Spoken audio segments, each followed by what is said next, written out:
Lent begins with Ash Wednesday this year on February the 17th. Traditionally, we would have had an Ash Wednesday Eucharist with the choice of imposition of ashes. Sadly, this year, this is not possible.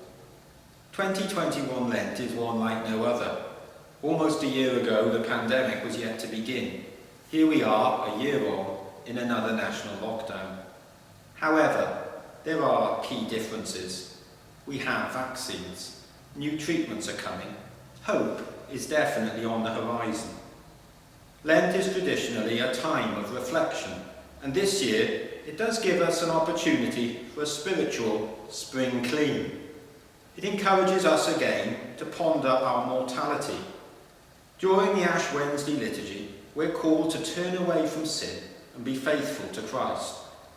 The ash itself is a powerful reminder, to dust you shall return. Yet our ever-hopeful and loving God does not leave us in despair or hopeless.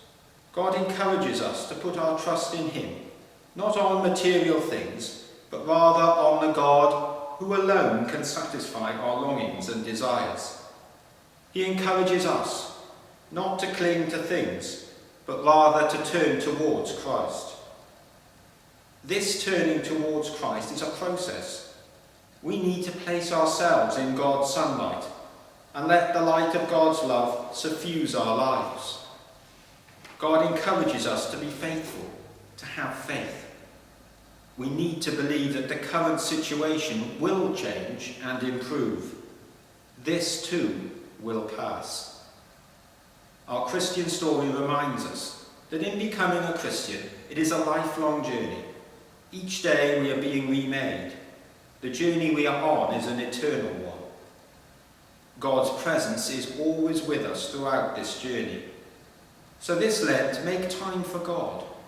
Let God speak to you, calm you, accompany and encourage you in your daily journey of life.